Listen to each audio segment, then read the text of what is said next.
আল্লাহ পাক বলেন ওয়ালাকাদ খালাকনাকুম সুম্মা সাওয়ারনাকুম সুম্মা কুলনা লিল মালাইকাতি ইসজুদু লিআদম ফাসাজাদু ইল্লা ইবলিস। আল্লাহু আকবার।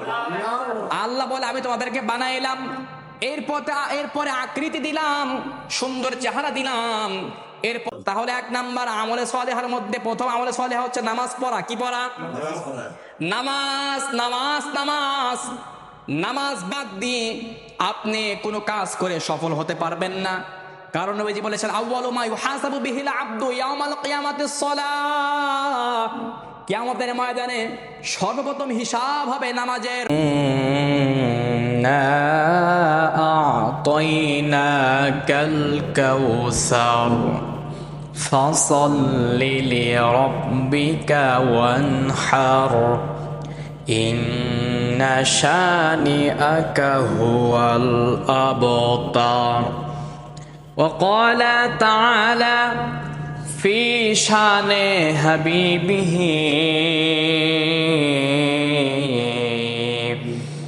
عامرا ومخبرا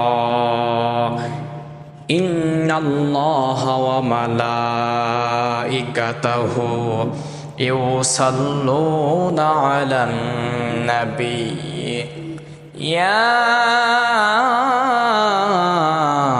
أيها الذين آمنوا صلوا عليه وسلموا تسليما اللهم صل على سيدنا مولانا محمد وعلى آل سيدنا مولانا তাহাজ্জুদের যাই নামাজে মরণ দিয়েন প্রভু আমায়, একামতে দিনের কাজে কবুল করে নিয়ে নামায়। তাহাজ্জুদের যাই নামাজে মরণ দিয়েন প্রভু আমায়, একামতে দিনের কাজে কবুল করে নিও আমায়। আমরা বলি আমিন। সকল প্রশংসা আল্লাহ পাকের উপরে, যে মহান আল্লাহ তাবারক ওয়া তাআলা আমাকে আপনাদেরকে প্রতিদিন জুমার মতো আবারও একটি জুমা উপহার দিলেন। এই জুমার দিন আমাদের একত্রিত হওয়ার দিন, গরিবদের হজের দিন, আল্লাহ পাকের ইবাদতের দিন। সাধারণ সপ্তাহে দিনের চেয়ে আল্লাহ পাক জুমার নামাজের বা জুমার দিনের শ্রেষ্ঠত্ব দান করেছেন। সুবহানাল্লাহ পড়েন। যিনি আমাদেরকে হায়াত দিলেন, তৌফিক দান করলেন, সুস্থতা দিলেন, আমরা আল্লাহ পাকের দরবারে খুশি হয়ে বলছি আলহামদুলিল্লাহ। আল্লাহ পাকের শুকরিয়া আদায় করতে হয়, বেশি বেশি না কম কম? খুব বেশি আদায় করতে হয়। আর আমরা আল্লাহ পাকের শুকরিয়া আদায় করে শেষ করা সম্ভব নয়। কোরআন হাদিসের কথা যেরকম বলে শেষ করা সম্ভব নয়, আল্লাহ পাকের শুকরিয়া আদায় করেও শেষ করা সম্ভব নয়। কোরআন হাদিসের কথা কখনো শেষ হয় না, বরং এটা আবার নতুন করে শুরু হয়, নতুন করে এটার উদ্বোধন হয়। কিন্তু কখনো কোনো আলেম, কোনো ওলামায়ে কেরাম যুগ যুগ ধরে, যুগের পর যুগ পার হয়ে গিয়েছে, পার হবে, কখনোই এই কোরআনের কথা বলে কেউ শেষ করতে পারবে না। বরং এটা আবার নতুন করে শুরু করা যায়, নতুন করে উদ্বোধন হয়। রাতের পর রাত, ঘন্টার পর ঘন্টা, দিনের পর দিন, মাসের পর মাস, বছরের পর বছর, শত শত বছর, 1450 বছর পূর্বে এই কোরআন অবতীর্ণ হয়েছে দুনিয়াতে। 1450 বছর ধরে কোরআনের এই আলোচনা চলছে, চলছিল, চলছে, চলবেই, ধারাবাহিকতা অব্যাহত থাকবেই। তাও কখনো কোরআনের কথা বলে শেষ করা সম্ভব না। তো আল্লাহ পাক আমাদেরকে বলার শোনার তৌফিক দান করুক, আমরা বলি আমিন। সর্বকালের সর্বযুগের সর্বশ্রেষ্ঠ মানব নবীজির উপরে আমরা হৃদয়ের ভালোবাসা প্রাণ খুলে বাংলাদেশের এই প্রত্যন্ত এলাকা থেকে আমরা দরুদ সালাম পেশ করছি, বলছি সাল্লাল্লাহু আলাইহি ওয়াসাল্লাম। আম্মা জানা আয়েশা সিদ্দিকা রাদিয়াল্লাহু তাআলা আনহা বর্ণনা করেছেন যে আমার নবীজি হযরত নবীজি একজন সেনাপতিকে নিযুক্ত করে দায়িত্ব দিয়ে একটা সেনাদল এক স্থানের জন্য পাঠিয়ে দিলেন। নবীজির দায়িত্ব অনুসারে সেনাপতি সেখানে তার দল বল নিয়ে উপস্থিত হলেন। উপস্থিত হওয়ার পরে যখন নামাজের সময় হয় তারা নামাজ শুরু করে। বিশেষ করে ফজরের নামাজ, মাগরিবের নামাজ এবং এশার নামাজ তো জোরে পড়তে হয়। যখন এই সেনাপতি নামাজে দাঁড়ায়, নামাজ আদায় করে, আর নামাজের সময় প্রত্যেক রাকাতেই প্রায় সূরা ইখলাস তেলাওয়াত করে। কোন সূরা? কুল হুয়াল্লাহু আহাদ আল্লাহুস সামাদ লাম ইয়ালিদ ওয়া লাম ইউলাদ ওয়া লাম ইয়াকুল লাহু কুফুয়ান আহাদ। আল্লাহু আকবার। আম্মা জানা আয়েশা সিদ্দিকা রাদিয়াল্লাহু আনহা বর্ণনা করেন, এই সেনাপতি প্রত্যেক রাকাতে সূরা ইখলাস তেলাওয়াত করেছেন, সূরা ইখলাস পড়েছেন। বিভিন্ন রকম সেনাপতির সঙ্গে থাকা তাদের সকল সেনা সদস্যরা বিষয়টা খেয়াল করেছে। যখন তারা ঘুরে আসে নবীজির কাছে প্রশ্ন করে, ইয়া রাসূলুল্লাহ, আপনি যে কমান্ডার সেনাপতি পাঠিয়েছিলেন নামাজের সময় প্রত্যেক রাকাতে শুধু সূরা ইখলাসের তেলাওয়াত করে, কোন সূরা? কুল হুয়াল্লাহু আহাদ আল্লাহুস সামাদ লাম ইয়ালিদ ওয়া লাম ইউলাদ ওয়া লাম ইয়াকুল লাহু কুফুয়ান আহাদ। এই সেনাপতি প্রত্যেক রাকাতে শুধু সূরা ইখলাসের তেলাওয়াত করে। সাধারণত ওনাদের বিষয়টা একটু খটকা লেগেছে, জানার ইচ্ছা হয়েছে যদি আমি ইমাম বা কোনো ইমাম যদি অন্য কোনো সূরা বাদ দিয়ে শুধু সূরা ইখলাস পড়ে, মুসল্লিরা হয়তো ভাববে হুজুর মনে হয় সূরা ইখলাস ছাড়া আর কিছুই জানে না। প্রশ্ন করতে পারে, হুজুর কেন এত সূরা ইখলাস পড়েন? ঠিক তেমনই নবীজির কাছে প্রশ্ন করলেন, এই ব্যক্তি শুধু সূরা ইখলাসের তেলাওয়াত করে। আমার নবীজি বলল, শোনো, তোমরা যদি এই বিষয়ে জানতেই চাও তাহলে তাকে গিয়ে জিজ্ঞাসা করো। কাকে? তাকে গিয়ে জিজ্ঞাসা করো। এবার যখন সকলেই গেলেন, বললেন, ভাই আপনি প্রত্যেক রাকাতে শুধু সূরা ইখলাসের তেলাওয়াত কেন করেন? প্রশ্ন করতেছেন, প্রশ্নের জবাব সে বললেন, লিআন্নাহা সিফাতুর রহমান ফাআনা উহিব্বু আন আকরা বিহা। আমি প্রত্যেক রাকাতে সূরা ইখলাস পড়ি এই কারণে যে কারণ এই সূরা ইখলাসের মধ্যে আমি আমার আল্লাহর পরিচয় খুঁজে পাই। আল্লাহর সিফাত, আল্লাহর গুণাবলী সম্পর্কে এই সূরার মধ্যে বলা হয়েছে, তাই এই সূরাকে পড়তে আমি বড় মুহাব্বত করি। সুবহানাল্লাহ। এজন্য আমি এই সূরার তেলাওয়াত বেশি বেশি করি, কারণ এই সূরা পড়লে কার পরিচয় পায়? আল্লাহর পরিচয় পাওয়া যায়। আর একমাত্র সূরা যার মধ্যে রব্বুল ইজ্জাত ওয়াল জালাল নিজের পরিচয় তুলে দিবেন। সুবহানাল্লাহ পড়েন। তখন নবীজি বলল, তোমরা ওরে জানিয়ে দাও, আখবিরুহু আন্নাল্লাহ ইউহিব্বু। সুবহানাল্লাহ পড়েন। আমার নবীজি বলে, তার এই ভালোবাসার কারণে রব্বুল ইজ্জাত ওয়াল জালাল নিজে তাকে ভালোবাসতে শুরু করে দিয়েছেন। আমার ভাইরা, আমার আল্লাহ যদি কোনো ব্যক্তিকে ভালোবাসে তার ভাগ্য ভালো নাকি খারাপ? বলেন তো। আমরা জান্নাতে যাওয়ার ইচ্ছা, বড় আশা আকাঙ্ক্ষা, সে আল্লাহ যদি আমাদের উপরে খুশি হয়ে যায়, উনি যদি আমাদেরকে ভালোবাসেন, আর কোনো চিন্তা থাকবে না। আর আল্লাহ যখন কোনো ব্যক্তিকে, কোন মানুষকে, আপনাকে অথবা আমাকে যদি ভালোবাসে, জিব্রাইলকে ডাকে, জিব্রাইল কোথায় তুমি? আমি আব্দুর রহমানকে বড় ভালোবাসি। জিব্রাইলকে যখন এই কথা জানায়, গোটা আসমানের ফেরেশতাদেরকে জিব্রাইল ডাকে, যে আল্লাহ রাব্বুল ইজ্জাত ওয়াল জালাল এই ব্যক্তিকে আব্দুর রহমানকে ভালোবাসে।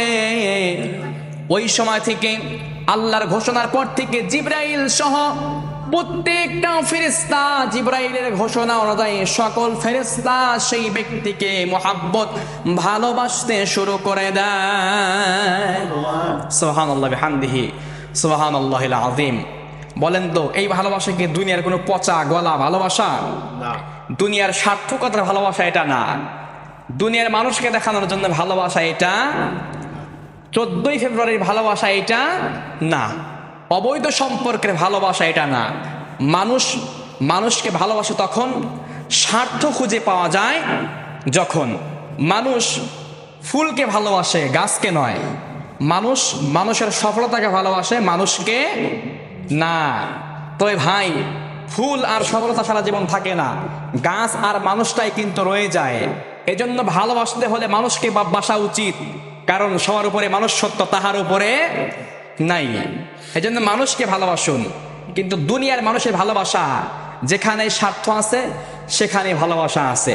স্বার্থও ফুরিয়ে যায়, ভালোবাসাও আকাশে উড়ে চলে যায়, ঠিক কি না? যতদিন আপনি টাকা দেবেন, পয়সা দেবেন, দাওয়াত দিয়া ভালো ভালো খাবার খাওয়াবেন, আপনার ততদিন কদর থাকবে।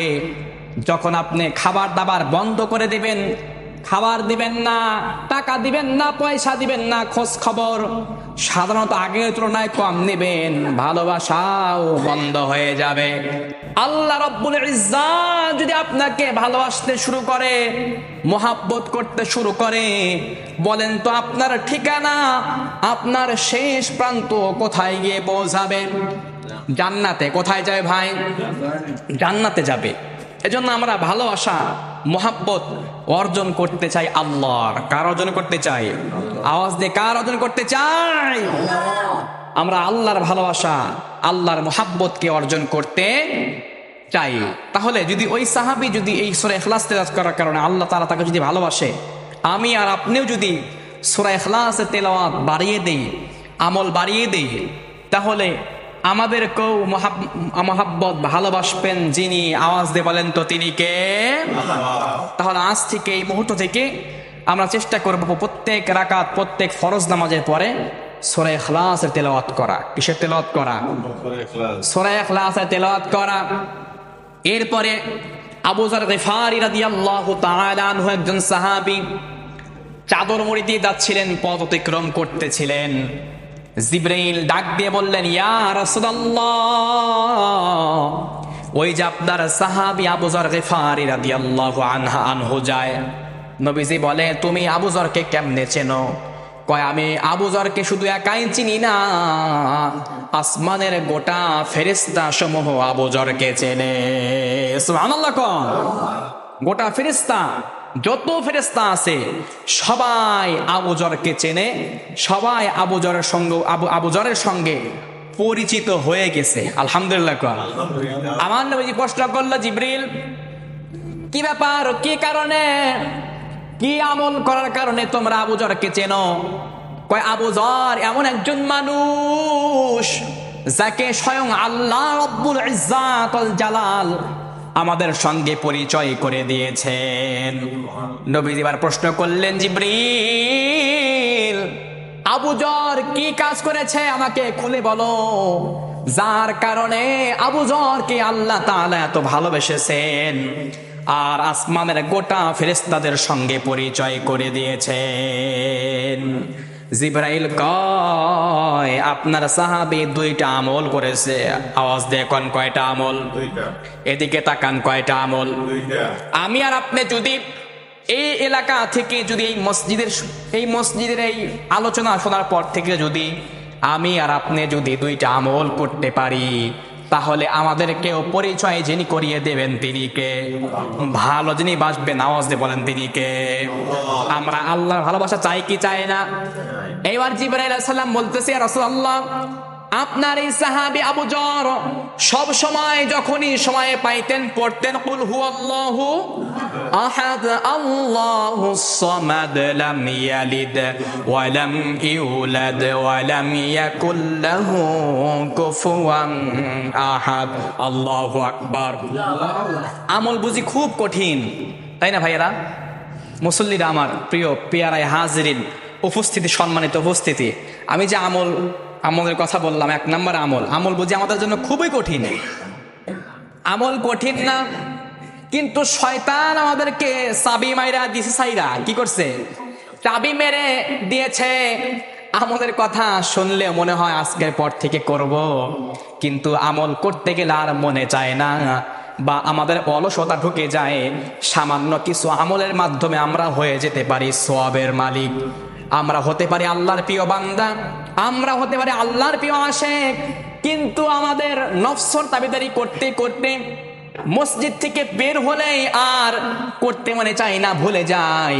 তো নফসের সঙ্গে জিহাদ করে যে আল্লাহ রাব্বুল ইজ্জাত ওয়াল জালালের, আল্লাহ রাব্বুল আলামিনের আমল মোহাব্বত পাওয়ার জন্য আমলগুলা করেছে, সেই মাত্র কেবলমাত্র তিনি সফলতা অর্জন করেছে, ঠিক কি না? তাহলে আমল প্রথম নাম্বার, 1 নাম্বার সূরা ইখলাস পড়তেন, আমরা পারবো ইনশাআল্লাহ। 2 নাম্বার আমল, আবু যর নিজেকে নিজে সব সময় ছোট মনে করতেন। নিজেকে নিজে বড় মনে করা এটা বড় মানুষের আলামত নয়। পৃথিবীতে যদি কেউ বড় হতে চায় তাহলে তাকে নিজে নিজে ছোট মনে করতে হবে। আর নিজে নিজেই যদি বলি আমি হাম, সবাই ঘরের খাম, তাহলে ভাই আমি আর হতে পারবো না বড়, ঠিক কিনা? এজন্য আমাদের দুনিয়া বা আখিরাতে আমরা যদি বড় হতে চাই, আমরা যদি মানুষের সামনে দাঁড়াইতেই চাই, তাহলে নিজেকে নিজে ছোট মনে করা। আবু যর নিজেকে নিজে এত ছোট মনে করতেন, নিজেকে নিজে তিনি নিয়ে খুব ভয়ে থাকতেন। এই ছোট মনে করার উসিলায় আল্লাহ রাব্বুল আলামিন তাকে গোটা আসমানের ফেরেশতাদের সঙ্গে পরিচয় করে দিয়েছে। আমাদের আমল তো এমন, আমরা শুধু নিজেকেই নিজে বড় করতে চাই। নিজেকে নিজে বড় করা, নিজেকে নিজে বড় করিয়ে দেওয়া, এটা শয়তানের আমল। শয়তান নিজেকে নিজে সবসময় বড় মনে করতেন। কি করতেন? বড় মনে করতেন। আপনারা জানেন এই ইবলিস, এই যে একজন বিতাড়িত মারদুদ শয়তান, ইনি এমন একজন জিন ছিলেন, এমন একজন আল্লাহর প্রিয় পাত্র ছিলেন, পৃথিবীতে কোনো জায়গা নাই তার সিজদা দেওয়া বাকি ছিল না। এত ইবাদত, এত পরহেজগারী সে ছিলেন, তাকে বলা হতো মুআল্লিমুল মালাইকা, অর্থাৎ আমল করতে করতে ফেরেশতাদের নেতা হয়ে গেছিল। আল্লাহ রাব্বুল আলামিন তাকে ফেরেশতাদের নেতা বানিয়ে দিয়েছিলেন। কিন্তু এই ইবলিস যখন ছিল, আল্লাহ রাব্বুল আলামিন আদমকে বানাইলেন, সৃষ্টি করলেন। আল্লাহ পাক বলেন ওয়ালাকাদ খালাকনাকুম সুম্মা সাওয়ারনাকুম সুম্মা কুলনা লিল মালাইকাতি ইসজুদু লি আদম ফাসাজাদু ইল্লা ইবলিস। আল্লাহু আকবার। আল্লাহ বলে আমি তোমাদেরকে বানাইলাম, এরপরে আকৃতি দিলাম, সুন্দর চেহারা দিলাম, এরপরে সকল ফেরেশতাদেরকে বললাম তোমরা আদমকে সিজদা করো। সবাইকেই বলা হলো, সকলকেই সিজদা, সকলকে যখন সিজদার হুকুম দেওয়া হলো, সকল ফেরেশতাই সিজদা করলো। ফাসাজাদু ইল্লা ইবলিস, ইবলিস সিজদা করলো না, সিজদাকারীদের অন্তর্ভুক্ত হলো না। ইবলিস সিজদা করলো না, সিজদাকারীদের অন্তর্ভুক্ত হলো না। আল্লাহ পাক বলেন ক্বালা মা মানাআকা আল্লা তাসজুদা ইয আমারতুক, এই ইবলিস আমি তোমারে সিজদা করতে বললাম, কিসে তোমারে নিবৃত্তি দিল, কিসে তোমারে বাধা দিল যে তুমি সিজদা করলা না? যখন আল্লাহ তাআলা এই প্রশ্ন করলো, ইবলিস কয় ক্বালা আনা খায়রুম মিনহু। কি কয়? ক্বালা আনা খায়রুম মিনহু, আমি এর চেয়ে উত্তম, আমি এর চেয়ে ভালো, কারণ খলাকতানি মিন নার ওয়া খলাকতাহু মিন তিন, তুমি আমারে বানাইছো, তুমি আমারে তৈরি করেছো আগুন হতে, আর আদমকে বানিয়েছো তুমি মাটি হতে। আর আগুনের সিফাত, আগুনের গুণ সবসময় উপর দিকে থাকা, মাটির সিফাত, মাটির গুণ নিচের দিকে থাকা। আমি উপর দিকে থেকে কখনো আগুন হয়ে মাটিকে সেজদা করতে পারবো না। ইবলিস যখন এই কথা বলল, আমার প্রিয় ভাইয়েরা বলেন তো, আমি ওর চেয়ে ভালো, আমি ওর চেয়ে বড়, আমি হামবে তামবে, আমি সব, এই ধরনের কথার মধ্যে কি প্রকাশ পায়? বলেন বলেন, এই ধরনের কথার মধ্যে কি প্রকাশ পায়? অহংকার, অহমিকা, এই ধরনের কথার মধ্যে অহংকার প্রকাশ পায়, অহমিকা প্রকাশ পায়। আর আল্লাহ পাক বলে অহংকার আবার চাদর, অহংকার মানুষের করা সাজে না। অহংকার যদি কেউ করতে হয় সেটা আল্লাহ করবে। মানুষ হয়ে, আল্লাহর সৃষ্টি হয়ে অহংকার কখনো করা যাবে না। অহংকার করেছিল আবু জাহেল, বিতাড়িত হয়ে, অপমানিত হয়ে দুনিয়া থেকে বিদায় নিয়েছেন। আবু জাহেলকে এমন অহংকার আক্রান্ত করেছিল, আবু জাহেল যখন যুদ্ধের ময়দানে মরে, যখন দুনিয়া থেকে বিদায় নিয়ে চলে যায়, দুইজন ভাই তাকে যখন কতল করে রেখে যায়, একজন সাহাবী আসেন, আসার পরে দেখতেছে আবু জাহেল একদম শেষ, বিদায় হয় নাই, একটু একটু জান রয়েছে, আর একটা ঘাও মারলেই, আর একটা আঘাত করলে আবু জাহাল চিরবিদায় নিয়ে পৃথিবী থেকে চলে যাবে। আর একজন সাহাবী বিষয়টা দেখে ফেললেন, আর এই সাহাবী ছিল হচ্ছে গোলাম। কি ছিল? গোলাম ছিল। এই গোলাম সাহাবী ভাবলেন, আমার তো সৌভাগ্য, কারণ শেষ বিদায়, শেষ আঘাতটা তুমি আমার হাতে মরবে আবু জাহেল। এই ঘোষণা যখন দিলেন, আবু জাহেল কয়, তুই গোলাম হয়ে আমারে মারবি, এটা আমার জন্য সাজে না। আমি হলাম নেতা, আর তুমি হইলা একজন গোলাম, জন্য সাজে। এমন অহংকার তাকে আক্রান্ত করেছিল। মরার আগে অহংকার দেখায়, কয় গোলাম, তোর কাছে আমার একটা আবদার, আমার গলাটা যদি তুই কাটবি তাইলে একটু বড় করে কাটিস। কি কয়? একটু বড় করে কাটিও, কারণ মানুষ যেন পরে দেখে বোঝে যে নেতার গলা ছিল। কার গলা? এমন অহংকার যে মরার আগেও সে মানে ভাঁজ হতে চায় না, মরার আগেও তার অহংকার কমে না। বৃদ্ধ হয়ে গেছে, 70-60 বছর পার হয়ে গেছে, এরপরে দাড়ি ক্লিন করে। কি করে ভাই? 30-35 বছর করলে তো একটু মানায়। বৃদ্ধ হওয়ার পরে আপনি এত কি হতে চান, কি বুঝান না? এখন তো মাথা নত করেন, আল্লাহ তাআলা মাফ করতেও পারে। এটা আবার ব্যক্তিগতভাবে কেউ আঘাত নেবেন না। আমি কাউকে দেখে বা শুনে বলি না, সামনে যেটা আসে সেটাই। তাহলে আবু জাহেল অহংকার ছিল, পতন হয়ে গেছে। এইবার ইবলিস বলল, ক্বালা আনা খায়রুম মিনহু, আমি ওর চাইতে উত্তম, কারণ তুমি আমারে বানিয়েছো, তুমি আমারে তৈরি করেছো আগুন হতে, আর তুমি আদমকে বানিয়েছো মাটি হতে। বলেন তো, আগুন আর মাটির কোনো মূল্য আছে নাকি? আগুন আর মাটির সাধারণত কোনো মূল্য নাই।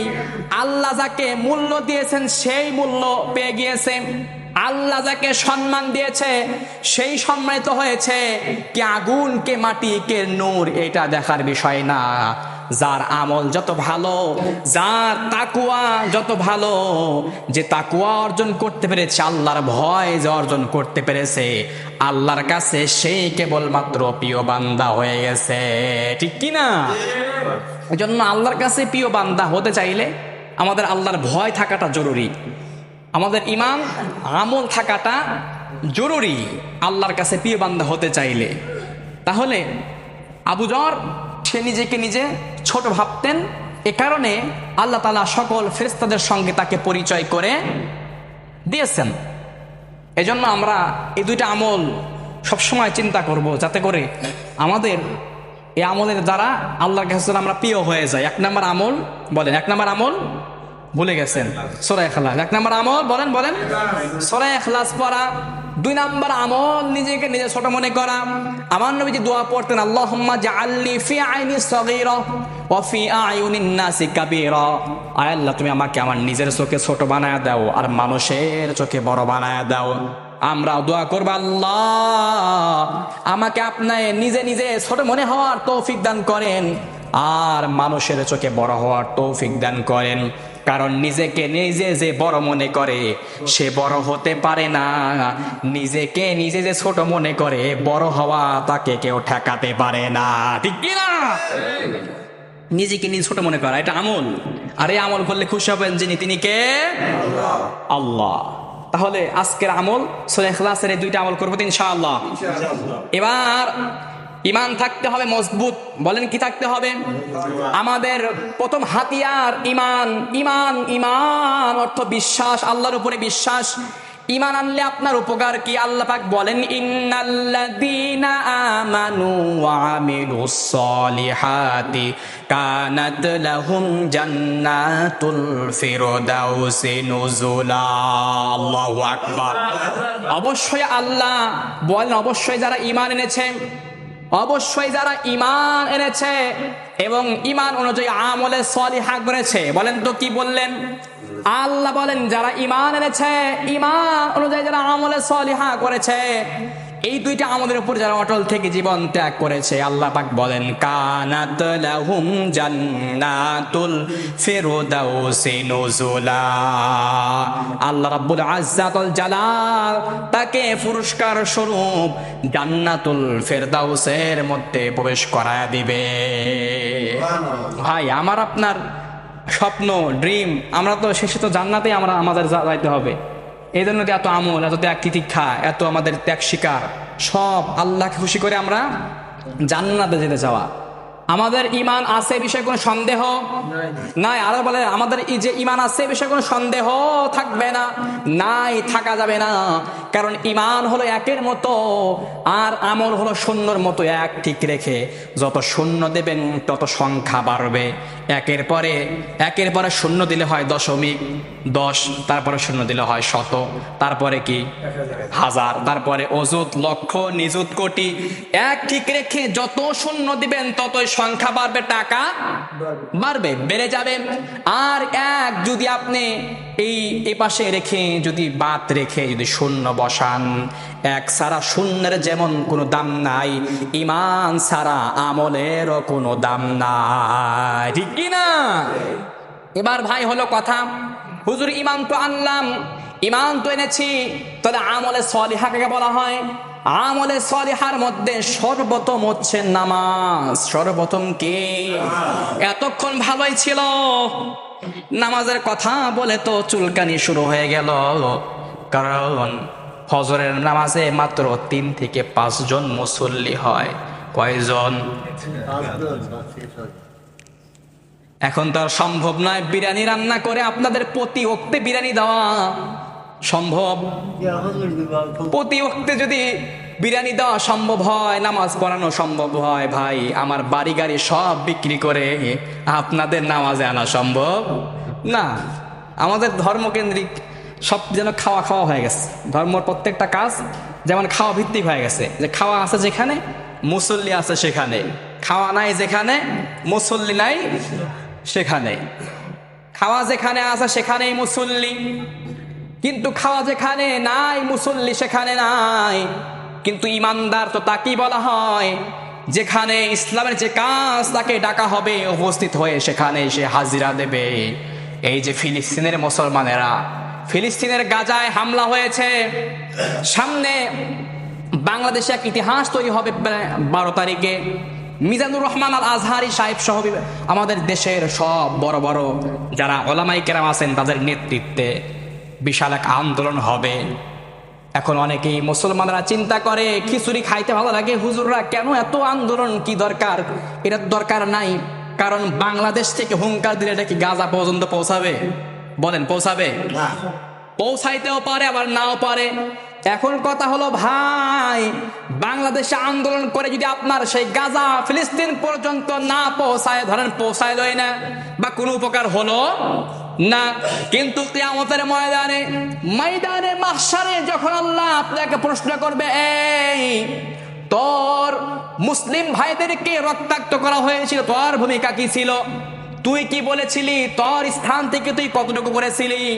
যদি আমি আর আপনি এই আন্দোলনে শরিক হয়ে, সাধারণত এখান থেকেও যদি এই গ্রামেও যদি কোনো আন্দোলন হয়, আমার হুঙ্কার আপনার হুঙ্কার, এই আন্দোলন যদি ফিলিস্তিন পর্যন্ত নাও পৌঁছায়, কিয়ামতের ময়দানে আল্লাহ যখন আমাকে প্রশ্ন করবে, এই কাউসার আলিফ, তোমার স্থান থেকে তোমার ভূমিকা কতটুকু ছিল, অবদান কি ছিল? আমি বলবো, মালিক, আমার সাধ্য অনুযায়ী সাধারণ আন্দোলনে যোগ হয়ে আমি একবার তাদের পক্ষে সমর্থন করেছিলাম। গাজায় না পৌঁছাইলে আমরা আরশ মহল্লায় পৌঁছায়া যাবে, ঠিক কি না? আমাদের হাতের এতটুকুই। এটাই আমাদের ইমানের দাবি, এটাই আমাদের ইমানের চাহিদা। এই জন্য আপনি যাইতে পারেন না তো চুপ থাকেন, নিরুৎসাহিত করা যাবে না। আজকে একজন ফোন করছিল, আজকে বিকাল 4টার সময় বাজার থেকে বের হবে এই এলাকার মধ্যেই। তো এটা হয়তো গাজায় পৌঁছাবে না, কিন্তু পৌঁছাবে কোথায়? আওয়াজ দিয়ে বলেন, কোথায়? আল্লাহর আরশ মহল্লায় পৌঁছা যাবে। অনেকে বলে সাইদি সাহেব রহমতুল্লাহ আলাই এত জেল খাটলো, এত তার জীবনকে পার করে দিল, বিনিময় কি ইসলাম এদেশে কায়েম হয়েছে? ভাই, বিনিময় ইসলাম এদেশে কায়েম হয় নাই। হ্যাঁ, এটা ঠিক, তবে উনি ওনার দিক থেকে সফল হয়ে গেছে। সফল। আমার আপনার ত্যাগ তিতিক্ষায়, আমার আপনার জীবন দানে হয়তো ইসলাম এদেশে এই শতাব্দীতে কায়েম হতে নাও পারে, কিন্তু আমি আর আপনি আমার দিক থেকে কতটা সফল, আমি আর আপনি আমার দিক থেকে কতটা আমি আমার দিনের জন্য দিতে পারলাম, এটা আমাকে প্রশ্ন করা হবে, ঠিক কিনা? এজন্য আমাদের দিক থেকে আমাদেরকে স্বচ্ছ থাকতে হবে, স্বচ্ছ রাখতে হবে। আজকে আমাদের এই ভাইয়েরা মার খায়। ভাই, আমরা তো এমন মানুষ, সাধারণ ফেসবুকে একটা উক্তি বিবৃতি লিখতে আমরা ভয় পাই। এত ইমানের পাওয়ার, এত ইমানের জোর যে সাধারণ ফেসবুকে একটা উক্তি দিতেই আমাদের ভয়ে কেঁপে হয়ে যায়। অবস্থা ভয়াবহ। আর কত দেখব? হয়তো যুদ্ধ বা সেখানে আমরা যেতে পারি না, তবে আমাদের তো মন কাঁদে, আমাদের তো আর্তনাদ, এটা আমাদেরকে কষ্ট পেতেই হবে। আমাদের সেই ভাইয়ের ব্যথায় যদি আমরা ব্যথিত না হই, তাহলে ইমানদার হিসেবে দাবি রাখা যায়? বলেন, যদি আমাদের সেই ভাইয়ের ব্যথা আমরা যদি কষ্ট না পাই, কষ্টটুকু যদি না লাগে ভাই, তাহলে বোঝা যায় ভাই এই ইমানটা শুধু বিরিয়ানি আর জিলাপের মধ্যেই শেষ বা সীমাবদ্ধ। এখন আমি আর আপনি উপলব্ধি করতে পারবো যে কতটুকু আর আমি আর আমার আপনার অর্জন থেকে, আমি আপনার স্থান থেকে কতটুকু দিনের জন্য, দেশের জন্য, জাতির জন্য করলাম। আমার আপনার অবদান কি শুধু এই এতটুকুই? না, আমার কাছ থেকে দেশ, এ জাতি, এ ধর্ম কিছু চায়, এ দিন কিছু চায়, মুসলিম উম্মাহ আমাদের কাছ থেকে অবশ্যই কিছু চায়, আর এটা আমাদেরকে দিতে হবে ইনশাআল্লাহ। সেটা যদি দোয়া করে হয়, দোয়ার মাধ্যমে যদিও হয়, তাও দিতেই হবে। পারবো তো ইনশাআল্লাহ? তাহলে 1 নাম্বার আমলে সালেহার মধ্যে প্রথম আমলে সালেহা হচ্ছে নামাজ পড়া। কি পড়া? নামাজ। নামাজ নামাজ নামাজ বাদ দিয়ে আপনি কোনো কাজ করে সফল হতে পারবেন না। কারণ নবীজি বলেছেন, আউয়ালু মা ইউহাসাবু বিহিল আবদু ইয়াউমাল কিয়ামাতিস সালাহ। কিয়ামতের ময়দানে সর্বপ্রথম হিসাব হবে নামাজের, সালাতের হিসাব হবে। আর নামাজের হিসাব যারা ঠিক হয়ে যাবে, তারা সব ঠিক হয়ে যাবে। নামাজের হিসাব যার গরমিল হয়ে যাবে, তার সব গরমিল হয়ে যাবে। দেখবেন আপনার দান সদগায়, ভালো কাজে আপনি কোনোটাই হিসাব মিলাতে পারছেন না, কারণ নামাজ ঠিক নাই। কি নাই? বলেন, নামাজ ঠিক নাই। এজন্য নামাজ বাদ দিয়ে ভালো কাজ করলে অবশ্যই আল্লাহ পাক আপনাকে দিবে না এমনটা নয়, তবে নামাজ যদি আপনি ঠিক রাখেন, সমস্ত হিসাবের ফলাফল দেখবেন এক জায়গায় আছে। কোন জায়গায় আছে? এক জায়গায় আছে। এজন্য ভাই, অনুরোধ করে বলি, আপনাদের পায়ে দুটি হাত দিয়ে বলি, ভাই, রমজান পার হওয়ার পর থেকে পিছনের দিকে তাকাইলে মুসল্লিদের অবস্থা দেখলে আর ভালো লাগে না। মনে হয় এই গ্রাম, এই অঞ্চল শুধু মুসলমান বাস করে না, সাথে হিন্দু, বৌদ্ধ, খ্রিস্টান সব বাস করে। নাকি বলেন তো ভাই, আমাদের গ্রামে শুধু মুসলিম নাকি আর অন্য ধর্মেরও আছে? নাই। তবে নামে মুসলিম, কামে নাই। যারা ইচ্ছাকৃত হবে বিনা ইচ্ছা করে নামাজ বাদ দিয়ে দেয়, নবীজি বলেন, বাইনাল আবদি ওয়া বাইনাল কুফরি তারকুস সালাহ। আনুগত্য ও কুফরির মধ্যে পার্থক্য হচ্ছে নামাজ। যারা নামাজ পড়লো তারাই আল্লাহর আনুগত্য করলো, আর নিজ ইচ্ছাকৃত হবে যারা নামাজ বাদ দিয়ে দেয়, এরা ধীরে ধীরে কুফরের দিকে অগ্রসর হয়, এক পর্যায়ে সে কাফের হয়ে যায়।